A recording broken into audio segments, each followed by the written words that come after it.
ایک نئی بات کروں گا، وہ ہے ہیومینٹی کے بارے میں، اور پھر اس کے بعد نیشنلزم کے بارے میں. آپ مجھے یہ بتائیے، انسانیت کے بارے میں ہم نے کافی باتیں کی، لیکن نیشنلزم چاہے وہ ہندو ہو یا مسلمان ہو، سکھ ہو یا عیسائی ہو، کسی بھی ملک میں رہتا ہو، اس کو اپنے ملک کے تئیں کس طرح وفادار ہونا چاہیے، اور کس طرح اس کو کیسے how do you define nationalism? یہ بڑی امپورٹنٹ، بہت امپورٹنٹ ہے ہمارے لیے، تو بہت امپورٹنٹ ہے. میں آپ کو سب سے پہلے اس پر ایک اسلامک اتھارٹی کوٹ کروں گا جی کہ اسلام کا ویو پوائنٹ کیا ہے، کیونکہ یہ بھی ہائیلی مس انڈرسٹوڈ ہے. جی بہت سے لوگوں کو سمجھ ہی نہیں ہے جی نیشنلزم کا، نیشن کا کنسیپٹ. جی جی حضور علیہ الصلوۃ والسلام جب ہجرت مدینہ فرمائی جی تو آپ نے ایک الائنس بنایا، ہاں مسلمانوں کا، جیوز کا، اور جیوز کے تمام ٹرائبز اور ان کے الائز کا، جی، اور مل کر ایک پہلا کانسٹیٹیوشن لکھا فار اسٹیٹ آف مدینہ. ماشاءاللہ. This was the first written constitution of the history of world. History of world, history of the world. اس سے پہلے full fledged state constitution written نہیں تھا. ہاں جو گریک کے زمانے میں جو فلسفیز اور پولیٹکس کے اوپر بکس آتی تھیں، جی، وہ پرنسپلز اور اصول دیتے تھے، مگر آرٹیکلز کی شکل میں. جیسے آپ کا انڈیا کا کانسٹیٹیوشن ہے، پاکستان کا کانسٹیٹیوشن ہے، امریکہ کانسٹیٹیوشن ہے، جو ریٹن کانسٹیٹیوشن ہے آپ کے. جی ہاں. اور برٹن میں ریٹن کانسٹیٹیوشن نہیں ہوتا، اس کو بولتے ہیں ان ریٹن. وہ کانسٹیٹیوشنل لا ہوتا ہے، جی ہاں، جو ان کے کنونشنز اور ٹریڈیشنز کے ساتھ اور پریسیڈنٹس کے ساتھ ڈیولپ ہوتا ہے. جی ہاں. تو حضور علیہ الصلوۃ والسلام نے ہیومن ہسٹری میں جی فرسٹ ٹائم جب سٹی اسٹیٹ آف مدینہ بنائی تو ریٹن کانسٹیٹیوشن ڈرافٹ کروایا، ڈرافٹڈ 63 آرٹیکلز پہ مشتمل. جی. اب اس میں حضور علیہ الصلوۃ والسلام نے ایک آرٹیکل لکھا، پہلا آرٹیکل، جی، پہلا اور دوسرا آرٹیکل. جی. اور پھر آگے آرٹیکل 28 دو جگہ پر مینشن کیا کہ مسلمان اور جیوز اور ان کے تمام ٹرائبز، جی، اور ان کے آگے تمام الائز، جی ہاں، مل کر ایک سنگل نیشن تشکیل دیتے ہیں. واہ. Concept of living together. Words of Holy Prophet Concept of living together with unity in diversity. That's a real interfaith. جی ہاں، یہ حضور علیہ السلام کے سنت ہے. Real interfaith. میثاق کے مدینہ کے لفظ ہیں آرٹیکل 28، 28 دفعہ، 28 کا آرٹیکل اور آرٹیکل پہلا اور دوسرا. جزاک اللہ. جی. فرمایا انہم امتم واحدۃ من دون الناس. ماشاءاللہ. اور فرمایا ان یہود بنی عوف امتم مع المؤمنین. یہ میں نے حدیث کے لفظ کوٹ کر دی. جی ہاں. فرمایا کہ جیوز، بنی عوف کے اور باقی تمام ٹرائبز کو یکے بعد دیگر حضور علیہ السلام نے گنا، اور ساروں کے نام گن کر پھر آگے فرمایا پھر ان کے الائز، یہ سارے مسلمانوں کے ساتھ اور مسلمانوں کے ساتھ مل کر ایک سنگل نیشن تشکیل دیتے ہیں. واہ. یہ اسٹیٹ نیشن کا کنسیپٹ تھا. ہاں.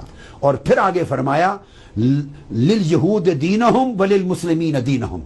دین اور مذہب یہود کا ان کا اپنا ہوگا، مسلمانوں کا اپنا ہوگا، مذہبی آزادی ہوگی، مگر ایک ملک میں رہتے ہوئے سب ایک سنگل نیشن کے No طور پر رہیں. compulsion in religion. No compulsion, no compulsion in religion. جی ہاں. سو آپ کے سوال کا جواب آ گیا. جی. میں کوئی شخص ایون ہندو ہے، سکھ ہے یا کرسچن ہے اور وہ پاکستان کا شہری ہے، جی، تو اس کے اوپر پاکستان کے شہری ہونے کے ناطے پاکستان کی شہریت، پاکستان کی نیشنلٹی جی. اور پاکستان کے لاز کا احترام، ہاں. وفاداری اتنی لازم ہے جتنی وہاں کے رہنے والے مسلمان باسیوں پر. ہاں.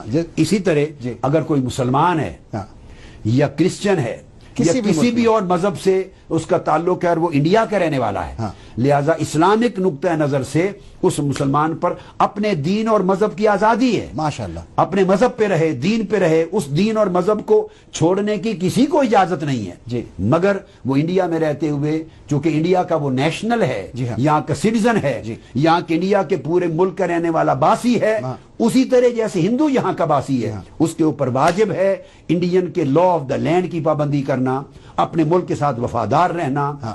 ملک کے قوانین کا احترام کرتے ہوئے یہاں پورا کنٹریبیوٹ کرنا، یہاں کے پولیٹیکل، سوشل، اکنامک پورے پروسیس کا پارٹ اینڈ پارسل بننا، اور سوسائٹی میں پارٹیسپیٹ کرنا اور پراپر انٹیگریشن کے ساتھ رہنا، بے شک، اور پازیٹیو کنسٹرکٹیو رول پلے کرنا. یہ نہ سمجھے کہ آئسولیٹ ہو کے رہے، بہترین میں مسلمان ہوں، یہ انڈیا ہے تو میں اس میں کنٹریبیوٹ نہ کروں.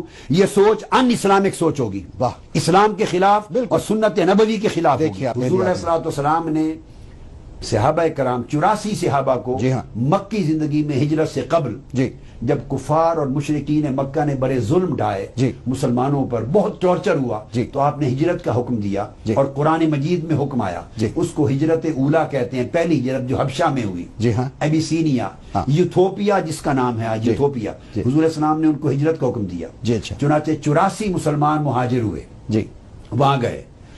اچھا جب وہ وہاں رہے تو حضور علیہ السلام نے انہیں ایک لفظ بولا جو حدیث صحیح میں لفظ ہے، جی فرمائیے، اور فرمایا کہ وہ ارض اللہم صدق صلی ہے، اللہ علیہ سچائی کی سرزمین ہے۔ اچھا اور وہ یوتھوپیا وہ کرسچن لینڈ تھی، نجاشی حکمران ایک کرسچن کنگ تھا، جی مذہباً کرسچن تھا، جی ملک کرسچن تھا، جی لیکن حضور السلام نے فرمایا ہے یہ ارض صدق، یہ حدیث رسول ہے صلی اللہ علیہ وسلم، جی سچائی کی سرزمین ہے۔ کیوں؟ حضور السلام نے خود ایکسپلین کیا، اس لیے فرمایا کہ وہاں کسی کے ساتھ ظلم نہیں ہوتا، کسی کی حق تلفی نہیں ہوتی۔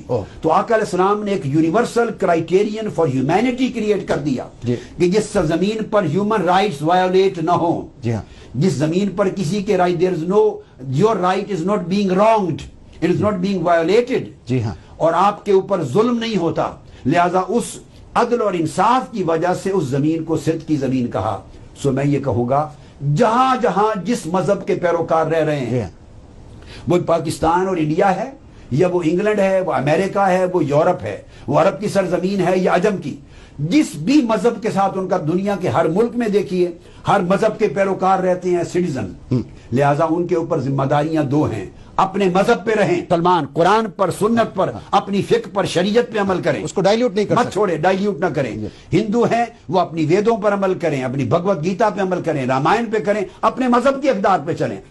کرسچن ہیں، جیوز ہیں، اپنے بائبل پہ چلیں، جیوز اپنے مذہب پہ، مذہب کو برقرار رکھیں، مگر جس ملک میں رہ رہے ہیں وہ اس ملک کے سٹیزن ہونے کے ناطے ملک کے کانسٹیٹیوشن کے وفادار ہوں، قانون کے وفادار ہوں، اس ملک کے امن اور اس ملک کی بہتری کے لیے کنٹریبیوٹ کریں۔ ڈاکٹر طاہر القادری صاحب، یہاں پہ پھر وقت ہو چکا ہے ایک بریک کا۔ ناظرین